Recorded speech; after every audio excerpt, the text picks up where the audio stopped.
জয় গুরু, জয় শ্রী শ্রী সারদা মায়ের জয়, জয় শ্রী শ্রী ঠাকুর রামকৃষ্ণ দেবের জয়, জয় স্বামীজির জয়। আমরা শুনছি শ্রী শ্রী মায়ের কথা বইটি থেকে মায়ের জীবনের টুকরো টুকরো ঘটনা, যা তাঁর শিষ্য শিষ্যারা লিখে রেখে গেছেন। আজ আমরা শুনবো শ্রীমতী সরজুবালা দেবীর ঘটনা, যা আমরা এক এক করে শুনে চলেছি। তো তিনি লিখছেন, আগের ঘটনাগুলি কিছু কিছু আমরা পাঠ করে শুনিয়েছি আপনাদের। আজ শুনবো পরবর্তী অংশ। মাঘ 1320। একদিন সকালে গিয়েছি, বাগান থেকে অনেকগুলি ফুল তুলে নিয়ে গিয়েছিলাম সেদিন। মায়ের নিকট উহা দিতে মা মহা আনন্দিত হয়ে ঠাকুরকে সাজাতে লাগলেন। নীল রঙের এক রকমের ফুল ছিল, সেইগুলি হাতে করে মা বললেন, আহা, দেখেছো কি রং! দক্ষিণেশ্বরে আসা বলে একটি মেয়ে একদিন বাগানে কালো কালো পাতা একটি গাছ থেকে সুন্দর একটি লাল ফুল তুলে হাতে নিয়ে খালি বলতে লাগলো, এমন লাল ফুল, তার এমন কালো পাতা! ঠাকুর, তোমার এ কি সৃষ্টি! এই কথা বলে আর হাউ হাউ করে কাঁদে। ঠাকুর তাই দেখে তাকে বলছেন, তোর হলো কি গো, এত কাঁদছিস কেন? সে আর কিছু বলতে পারে না, খালি কাঁদে। তখন ঠাকুর তাকে অনেক কথা বলে বুঝিয়ে ঠান্ডা করেন। আহা, এই ফুলগুলি কেমন নীল রঙের দেখো, ফুল না হলে কি ঠাকুরকে মানায়? এই বলে মা অঞ্জলি অঞ্জলি ফুল নিয়ে ঠাকুরকে দিতে লাগলেন। প্রথমবার দেবার সময় কয়েকটি ফুল সহসা তার নিজের পায়ে পড়ে গেল দেখে তিনি বললেন, ও মা, আগেই আমার পায়ে পড়ে গেল? আমি বললুম, তা বেশ হয়েছে। মনে মনে ভাবলুম, তোমার কাছে ঠাকুর বড় হলেও আমাদের কাছে তোমরা দুই এক। একটি বিধবা মহিলা এসেছেন, মাকে তার কথা জিজ্ঞাসা করলুম। মা বললেন, মাসখানেক হলো দীক্ষা নিয়েছে, পূর্বে অন্য গুরুর নিকট দীক্ষিত হয়েছিল। তা মা, মনের ভ্রান্তি, আবার এখানে নিলে? গুরু সবই এক, এ কথা বুঝলে না। দুপুরে প্রসাদ পাবার পর বিশ্রাম করতে গিয়ে কামারপুকুরের কথা উঠল। মা বললেন, ঠাকুর যখন পেটের অসুখ করে কামারপুকুরে গিয়েছিলেন, আমি তখন ছেলে মানুষ বউটি ছিলুম গো।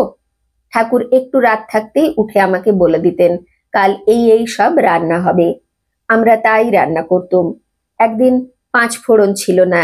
দিদি অর্থাৎ লক্ষ্মীর মা বললে, তা এমনিই হোক, নেই তার কি হবে?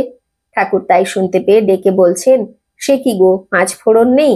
তা 1 পয়সার আনিয়ে নাও না, যাতে যা লাগে তা বাদ দিলে হবে না। তোমাদের এই ফোড়নের গন্ধের ব্যঞ্জন খেতে দক্ষিণেশ্বরের মাছের মুড়ো পায়েসের বাটি ফেলে এলুম, আর তোমরা তাই বাদ দিতে চাও? দিদি তখন লজ্জা পেয়ে আনতে দিলে। সেই বামুন ঠাকুরনও অর্থাৎ যোগেশ্বরী তখন ওখানে ছিলেন। ঠাকুর তাকে মা বলতেন, আমিও তাকে শাশুড়ির মতো দেখতুম ও ভয় করতুম। তিনি বড় ঝাল খেতেন, নিজে রান্না করতেন, ঝালে পোড়া আমাকে খেতে দিতেন। চোখ মুছতুম আর খেতুম। জিজ্ঞাসা করতেন, কেমন হয়েছে? ভয়ে ভয়ে বলতুম, বেশ হয়েছে। রামলালের মা বলতো, হ্যাঁ, যে ঝাল হয়েছে।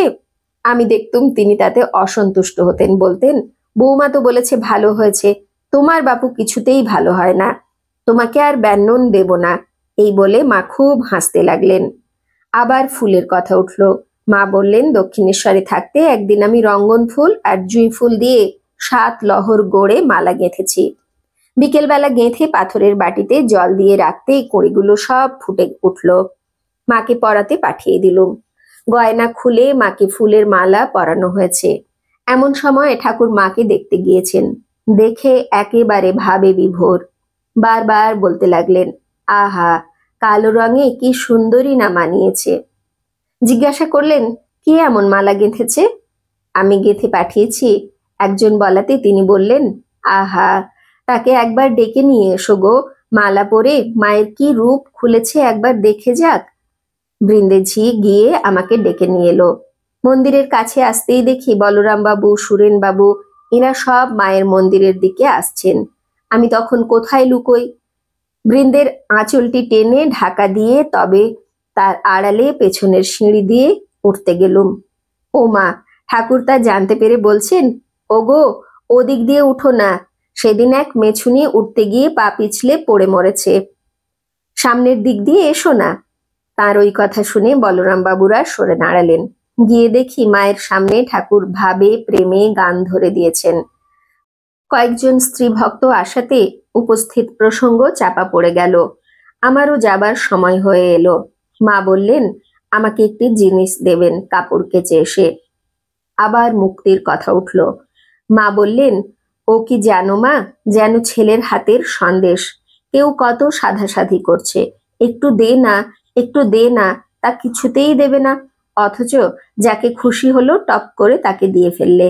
একজন সারা জীবন মাথা খুঁড়ে কিছু করতে পারলে না, আর একজন ঘরে বসে পেয়ে গেল।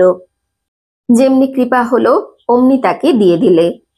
কৃপা বড় কথা। এই বলে মা কাপড় কাচতে গেলেন। বৈকালিক ভোগের পর বেলপাতায় মুড়ে আমাকে যা দেবেন বলেছিলেন দিয়ে বললেন মাদুলি করে পড়ো। এটির কথা কাউকে বলো না, তাহলে সবাই আমাকে ছিঁড়ে খাবে। শ্রীশ্রীমাকে বালিগঞ্জে শ্রীমানের বাসায় যাবার কথা বললুম। মা বললেন যাবেন। মা আমায় বললেন আমাকে একখানি শীতল পাটি দিও তো মা, আমি শোবো। আমি বললাম সে তো আমার সৌভাগ্য মা, অবশ্যই আনবো। এই বলে প্রণাম করে বিদায় নিলুম। মা বললেন আবার এসো। এরপর জ্যৈষ্ঠ মাস প্রথম সপ্তাহ 1321 বঙ্গাব্দ। আজ মা বালিগঞ্জের বাসায় আসবেন। পূর্বদিন হতে সব বন্দোবস্ত হচ্ছে। মার জন্য পৃথক আসন, নতুন শ্বেত পাথরের বাসন ইত্যাদি কেনা হয়েছে। মা আসবেন। আনন্দে সারা রাত ঘুমই হলো না। কথা ছিল মা অপরাহ্নে আসবেন। পাছে কোনো কারণে তার অন্য মত হয়, সেজন্য প্রাতেই শ্রীমান শোকহরণ বাগবাজারে মার বাড়িতে গাড়ি নিয়ে গিয়ে অপেক্ষা করতে লাগলো। আর আমরা সংসারের কাজ সব সকাল সকাল চুকিয়ে প্রস্তুত হয়ে রইলুম। মায়ের আসন পেতে চারিদিকে ফুল সাজিয়ে রাখলুম। সমস্ত ঘর দোর গঙ্গাজল ছড়িয়ে দিলুম। ফুলের মালা গেঁথে রাখলুম এবং বড় দুটি ফুলের তোড়া করে মায়ের আসনের দুপাশে দিলুম। বেলা পড়তেই পথ চেয়ে আছি কখন মা আসবেন। এইবার এতক্ষণে সেই শুভ মুহূর্ত। গাড়ির শব্দ হতেই সকলে নিচে নেমে এলুম। গাড়ি থামতেই দেখলুম মা হাসি মুখে স্নেহপূর্ণ দৃষ্টিতে আমাদের পানে চেয়ে রয়েছেন। গাড়ি হতে নামতেই সকলে তার পদধূলি নেবার জন্য ব্যস্ত হলুম। মায়ের সঙ্গে এসেছেন গোলাপ মা, ছোট মামি, নলিনী দিদি, রাধু এবং 4-5 জন সাধু ব্রহ্মচারী। শ্রী মাকে উপরে নিয়ে আসনে বসিয়ে প্রণাম করলুম। মা বললেন খেয়েছো তো? আমি কত তাড়াতাড়ি করেছি, কিন্তু কিছুতেই আর এর চেয়ে সকাল সকাল হয়ে উঠল না। এতক্ষণে তবে আসা হলো। এই বলে মা চিবুকে হাত দিয়ে চুমু খেলেন। আমি আর বসতে পারলুম না। খাবারের আয়োজন করতেও নিমকি ভাজতে হবে, আর সব খাবার ইতিপূর্বে ঠিক করাই ছিল। উপরে গ্রামোফোনে গান হচ্ছে। কাজ করতে করতে একটু ফাঁক পেয়ে ছুটে গিয়ে দেখি মা কলের গান শুনে ভারী খুশি, আর বলছেন কি আশ্চর্য কল করেছে বলে বালিকার মতো আনন্দ করছেন। খুব গরম। মা বারান্দায় শীতল পাটিতে শুয়ে আছেন এবং তার আশেপাশে সবাই বসে আছেন। একটি পাথরের বাটিতে বরফ জল দেওয়া হয়েছে। মা মাঝে মাঝে খাচ্ছেন। আমাকে দেখতে পেয়ে মা বললেন ওগো, একটু বরফ জল খেয়ে নাও। মায়ের প্রসাদী জলটুকু খেয়ে ঠান্ডা হয়ে নিচে রান্নাঘরে আবার ছুটে এলুম। আজ এত তাড়াতাড়ি করেও যেন কাজ আর সেরে উঠতে পারছি না। সন্ধ্যার পরে পাশের ঘরে ভোগ সাজানো হলো। মা এসে গোলাপ মাকে ঠাকুরের ভোগ নিবেদন করে দিতে বলতে তিনি বললেন তুমিই দাও, তুমি উপস্থিত থাকতে আমি কেন। তখন শ্রী মা নিজেই ভোগ নিবেদন করতে বসলেন এবং বললেন আহা কি সুন্দর সাজিয়েছে বলে তারিফ করতে লাগলেন। এইরূপ সবেতেই মা বালিকার মতো আনন্দ প্রকাশ করে আমাদের অপরিসীম আনন্দ দিতে লাগলেন। ভোগ দেওয়া হলে মা ও অন্যান্য সকলে প্রসাদ গ্রহণ করতে বসলেন। সকলের আগে মায়ের খাওয়া হয়ে গেল। বারান্দায় একখানি বেতের ইজি চেয়ারে বসে আমায় ডেকে বলছেন ওগো, আমায় পান দিয়ে যাও। আমি তখনও গোলাপ মায়েদের পরিবেশন করছিলুম। তাড়াতাড়ি গিয়ে পান দিয়ে এলুম মাকে। মাকে পান চেয়ে খেতে হলো বলে একটু লজ্জিতা হলুম। সুমতিকে বললুম পান নিয়ে দাঁড়িয়ে থাকতে পারিসনি, দেখছিস না আমি এদিকে রয়েছি। একটু পরে মা একবার কলতলায় গেলেন। আমি আলো নিয়ে সঙ্গে গেলুম। বাগানের এই দিকটি বেশ নির্জন। পথে দুপাশে ক্রোটন গাছের সার। মা সস্নেহে বললেন আহা, একটু বসতে পেলে না আজ কাজের জন্যে। যেও ওখানে, তোমার মাকে নিয়ে যেও। আমার মা বেড়াতে এসেছিলেন, ভাগ্যক্রমে ঘরে বসেই শ্রী শ্রী মায়ের দর্শন পেয়ে গেলেন তিনি। তারপর বিদায়ের ক্ষণ এলো। মোটর গাড়িতে যেতে মায়ের মত নাই, কারণ একবার মাহেশের হ্রদ দেখতে যেতে তার মোটরের তলায় নাকি একটা কুকুর চাপা পড়ে। কিন্তু অত দূরে বাগবাজারে মোটরে না গেলে রাত হবে, কষ্টও হবে। সেজন্য ভক্তদের মতেই শেষে রাজি হলেন মা। বারবার ঠাকুরকে প্রণাম করে প্রস্তুত হলেন এবং আমাদের আশীর্বাদ করে গাড়িতে উঠলেন। একদিন রাত্রে গিয়েছি মায়ের ওখানে। মা শুয়ে রয়েছেন, কালো বউ অর্থাৎ মা ওই নামেই তাকে ডাকতেন, কাছে বসে আছেন। মা উঠে বসলেন, প্রণাম করব সেই জন্য। প্রণাম করতেই কুশলাদি জিজ্ঞাসা করে আবার শয়ন করে পায়ে হাত বুলিয়ে দিতে বললেন। পরে কথা প্রসঙ্গে বলতে লাগলেন, শোনো মা, বিধাতা যখন প্রথম মানুষ সৃষ্টি করলেন তখন এক প্রকার সত্যগুণী করেই করলেন তিনি। ফলে তারা জ্ঞান নিয়ে জন্মালো। সংসারটা যে অনিত্য তা বুঝতে আর তাদের দেরি হলো না। সুতরাং তখনই তারা সব ভগবানের নাম নিয়ে তপস্যা করতে বেরিয়ে পড়ল এবং তার মুক্তিপদে লীন হয়ে গেল। বিধাতা দেখলেন তবে তো হলো না, এদের নিয়ে তো সংসারের লীলা খেলা কিছুই করা চলবে না। তখন সত্যের সঙ্গে রজ তম অধিক করে মিশিয়ে মানুষ সৃষ্টি করলেন। এবার লীলা খেলা চলল ভালো। এই পর্যন্ত বলে সৃষ্টি প্রকরণ সম্বন্ধে সুন্দর একটি ছড়া বললেন মা। তারপর বললেন, তখন মা যাত্রা কথকতা এই সব ছিল, আমরা কত শুনেছি, এখন আর তেমনটি শোনা যায় না। ইতিমধ্যে কালো বউ অন্য ঘরে উঠে গিয়ে নলিনী দিদি ও মাকুর কাছে কি একখানা বই চেঁচিয়ে পড়ছিল। মা তাই শুনে বললেন, দেখছো মা, অত চেঁচিয়ে পড়ছে, নিচে কত সব লোক রয়েছে, তা হুঁশ নেই। রাধারানীর মা এসে বললেন, লক্ষ্মীমণিরা নবদ্বীপে যাবে, তা তুমি আমায় তাদের সঙ্গে যেতে দিলে না। ওই কথা বলেই তিনি অভিমান করে চলে গেলেন। মা বললেন, ওকে যেতে দেব কি মা? সে অর্থাৎ লক্ষ্মী হলো ভক্ত, ভক্তদের সঙ্গে মিশে কত নাচবে গাইবে, হয়তো জাতের বিচার না করে তাদের সঙ্গে খাবে। ও তো সেসব ভালোভাবে নেবে না, দেশে এসে লক্ষ্মীর নিন্দে করবে। তুমি দেখেছ লক্ষ্মীকে? শ্রী শ্রী ঠাকুর বলতেন, ভক্তেরা এক আলাদা জাত, ভক্তের স্বভাব গাঁজাখোরের মতো। অর্থাৎ গাঁজাখোরেরা যেমন গাঁজা পেলেই খুশি হয়, তাদের কাছে জাতপাত কোনো কিছুই থাকে না, তখন তেমনি ভক্ত, সে জাতপাত কোনো কিছুই দেখে না। আমি বললাম, না মা। মা বললেন, দক্ষিণেশ্বরেই তো আছে লক্ষ্মী, দেখো। দক্ষিণেশ্বরে গেছো তো? আমি বললাম, হ্যাঁ মা, অনেকবার গেছি। তা তিনি যে সেখানে আছেন তা জানতুম না। মা বললেন, দক্ষিণেশ্বরে আমি যে নহবতে থাকতুম দেখেছ? উত্তর দিকে নহবতের নিচের কুঠুরিতে মা থাকতেন। আমি বললাম, বাইরে থেকে দেখেছি। মা বললেন, ভেতরে গিয়ে দেখো। ওই ঘরটুকুর মধ্যেই সব সংসার ছিল, এমনকি ঠাকুরের জন্য হাঁড়িতে করে মাছ জিওনো পর্যন্ত থাকতো। প্রথমে যখন কলকাতায় আসি, আগে জলের কলটল তো কিছু দেখিনি গ্রামে। একদিন কল ঘরে গেছি, দেখি কল শোঁ শোঁ করে সাপের মতো গর্জাচ্ছে। আমি তো মা ভয়ে এক ছুটে মেয়েদের কাছে গিয়ে বলছি, ওগো, কলের মধ্যে একটা সাপ এসেছে, দেখবে এসো, শোঁ শোঁ করছে। তারা হেসে বললে, ওগো, ও সাপ নয়, ভয় পেও না, জল আসবার আগে অমন শোঁ শোঁ শব্দ হয়। আমি তো হেসে কুটোপাটি। এখানে বলে রাখা দরকার, কলকাতায় কাঁসারি পাড়ায় গিরিশ ভট্টাচার্যের বাড়িতে শ্রী শ্রী মায়ের সহোদর প্রসন্ন মুখোপাধ্যায়ের বাসায় তখন মা উঠেছিলেন প্রথমবার কলকাতায় এসে। তো এই বলেই মা খুব হাসতে লাগলেন। সে কি সরল মধুর হাসি! আমিও আর হাসি চেপে রাখতে পারলুম না।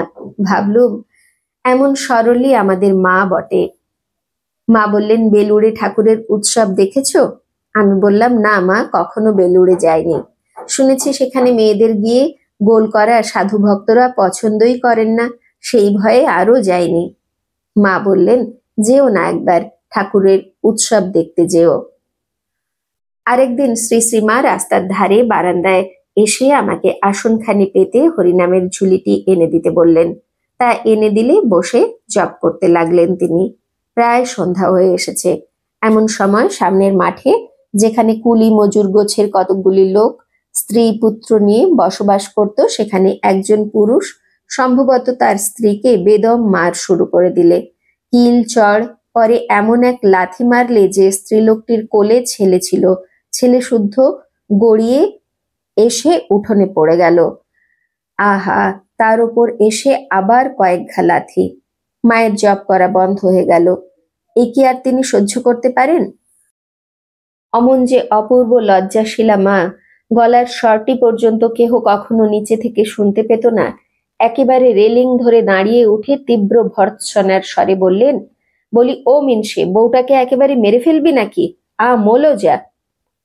লোকটা একবার তার দিকে তাকিয়েই অত যে ক্রোধোন্মত্ত হয়েছিল, যেন সাপের মাথায় ধুলো পড়া দেওয়ার মতো, তাকেই একেবারে মাথা নিচু করে বউটাকে তখনই ছেড়ে দিল। মায়ের সহানুভূতি পেয়ে বউটির তখন কি কান্না! শুনলুম তার অপরাধ, সে সময় মতো ভাত রান্না করে রাখেনি। খানিক পরে পুরুষটার রাগ পড়ল এবং অভিমান ও সাধাসাধির পালা শুরু হলো দেখে আমরাও ঘরে চলে এলুম। কিছুক্ষণ পরে একজন ভিক্ষুকের স্বর শোনা গেল রাস্তায়, জয় রাধে জয় রাধে, রাধা গোবিন্দ, ও মা নন্দরানী, অন্ধজনে দয়া করো মা, ইত্যাদি। মা শুনতে পেয়ে বললেন, প্রায় রাতে এই রাস্তা দিয়ে ওই ভিখারিটি যায়। অন্ধজনে দয়া করো মা, আগে এই ওর বুলি ছিল। তা গোলাপ ওকে সেদিন বলেছিল ভালো। ওরে, সঙ্গে সঙ্গে একবার রাধাকৃষ্ণের নামটিও কর, গৃহস্থেরও কানে যাক, তোরও নাম করা হোক। তা নয়, অন্ধ অন্ধ করেই গেলি। সেই হতে ও এখানে এলেই এখন রাধা গোবিন্দ, রাধে রাধে, রাধা কৃষ্ণ বলে দাঁড়ায়। গোলাপ ওকে একখানি কাপড় দিয়েছে, পয়সাও পায়। একদিন সন্ধেবেলা গেছি, শুনি মা বলছেন, নূতন ভক্তদের ঠাকুর সেবা করতে দিতে হয়, কারণ তাদের নব অনুরাগ, সেবা হয় ভালো। আর ওরা সব সেবা করতে করতে এলিয়ে পড়েছে। সেবা কি করলেই হয় মা? সেবা করতে গিয়ে অপরাধ না হয় সেদিকে লক্ষ্য রাখা চাই। তবে কি জানো, মানুষ অজ্ঞ জেনে তিনি ক্ষমা করেন। জনৈকা সেবিকা কাছে ছিলেন, তাকে লক্ষ্য করে মা বললেন, কি বুঝতে পারলে না? চন্দনে যেন খিঁচ না থাকে, ফুল বিল্লপত্র যেন পোকা কাটা না হয়, পুজো বা পুজোর কাজের সময় যেন নিজের কোনো অঙ্গে, চুলে বা কাপড়ে হাত না লাগে। একান্ত যত্নের সঙ্গে ওইসব করা চাই। আর ভোগ রাগ সব ঠিক সময়ে দিতে হয়। রাত্রি প্রায় 8টা। আজ গিয়ে দেখি মা তখন ঠাকুর ঘরের উত্তরে রাস্তার দিকের বারান্দায় অন্ধকারে বসে জপ করছেন। পাশের ঘরে আমরা বসবার খানিক পরে মা উঠে এলেন এবং হাসি মুখে বললেন, এসেছো মা, এসো। আমি বললাম, হ্যাঁ মা, আজ আমরা দু বোনে এসেছি। আরতি কি হয়ে গেছে? মা বললেন, না, এখনো হয়নি। তোমরা আরতি দেখো, আমি আসছি। আরতি আরম্ভ হলো। অনেকগুলি মহিলা ঠাকুর ঘরে জপ করতে বসলেন। আরতি সাঙ্গ হলে আমরা প্রণাম করে মায়ের উদ্দেশ্যে পাশের ঘরে গেলুম। ওখানে গেলে এক মুহূর্ত মাকে চোখ ছাড়া করতে ইচ্ছে করে না। খানিক পরে মা কাছে এসে বসলেন। একটি বৃদ্ধা অপর একজনের কাছে ভক্তি রসাত্মক একটি গান শিখছিলেন। মা তাই শুনে বললেন, হ্যাঁ, ও যা শেখাবে দুছত্র বলে আবার দুছত্র বাদ দিয়ে বলবে। আহা, গান গাইতেন তিনি, অর্থাৎ শ্রী শ্রী ঠাকুর, যেন মধু ভরা, গানের ওপর যেন ভাসতেন তিনি। সে গানে কান ভরে আছে। এখন যে গান শুনি সে শুনতে হয় তাই শুনি। আর নরেনের কি পঞ্চমী সুর ছিল। আমেরিকা যাবার আগে আমাকে গান শুনিয়ে গেল ঘুষুড়ির বাড়িতে। বলেছিল, মা, যদি মানুষ হয়ে ফিরতে পারি তবেই আবার আসবো, নতুবা এই শেষ। আমি বললুম, সে কি? তখন বললে, না না, আপনার আশীর্বাদে শীঘ্রই আসবো। আর গিরিশবাবু এই সেদিনও গান শুনিয়ে গেলেন, সুন্দর গাইতেন। রাধু এই সময় মাকে তার কাছে গিয়ে শুতে বলায় মা বললেন, তুমি যাও না, শোগে। আহা, ওরা কত দূর থেকে এসেছে, আমি এদের কাছে একটু বসি। রাধু তবুও ছাড়ে না দেখে আমি বললুম, আচ্ছা মা, চলুন ও ঘরেই, অর্থাৎ ঠাকুর ঘরে চলুন, শোবেন। মা বললেন, তবে তোমরাও এসো। আমরাও গেলুম সাথে। মা শুয়ে শুয়ে কথা বলতে লাগলেন এবং আমি বাতাস করতে লাগলুম। খানিক পরে মা বললেন, এখন বেশ ঠান্ডা হয়েছে, আর না। আমি তখন পায়ে হাত বুলিয়ে দিতে লাগলুম। একজন বৃদ্ধা অপর একজনকে যোগশাস্ত্রের ষটচক্র ভেদ ও বিভিন্ন পদ্মের বীজাদি সম্বন্ধে কিছু বলছিলেন। গোলাপ মা বললেন, ওসব বীজ মন্ত্র অমন করে বলতে নেই। তবু তিনি বলতে লাগলেন। মা ওইসব কথা শুনতে শুনতে সহাস্যে আমাকে বললেন, ঠাকুর নিজ হাতে আমাকে কুলকুণ্ডলিনী ষটচক্র এঁকে দিয়েছিলেন। আমি জিজ্ঞাসা করলুম, সেখানে কই মা? মা বললেন, আহা মা, এত যে হবে তা কি তখন জানি? সেখানে কোথায় যে হারিয়ে গেল, আর পেলুম না। রাত প্রায় 11টা হয়েছিল সেদিন। আমরা প্রণাম করে বিদায় নিতে মা আশীর্বাদ করে দুর্গা দুর্গা বলতে বলতে উঠে বসলেন। যাবার পূর্বে একান্তে আমাদের বললেন, দেখো মা, স্বামী স্ত্রী একমত হলে তবে ধর্মলাভ হয়। এই হচ্ছে মায়ের শিক্ষা। দৈনন্দিন জীবনে ছোট ছোট অনেক কথার মাধ্যমে তিনি আমাদের সাধারণ মানুষদের জন্য পথটি দেখিয়ে দিয়ে গেছেন। তিনি যেমন বলছেন সেবায় অপরাধ না হয় সেই দিকে লক্ষ্য রাখতে হবে, আবার এটাও বলছেন যে আমরা মানুষরা অজ্ঞ জেনে তিনি ক্ষমা করেন। অর্থাৎ যদি ছোটখাটো আমরা ভুল করে থাকি তাহলে যদি তার কাছে ক্ষমা চাই নিশ্চয়ই তিনি ক্ষমা করবেন। মুক্তির কথায় মা বললেন, মুক্তি তাঁর কৃপা ছাড়া হয় না, ছেলের হাতের মোয়ার মতো। যার উপরে তার কৃপা হয় তিনি তক্ষুনি তাকে দিয়ে দেন। তবে অবশ্যই আমাদের স্বীকৃতি থাকতে হবে, এমনি এমনি তো কিছুই হয় না। আবার এটাও তিনি বললেন যে গুরু সব একই।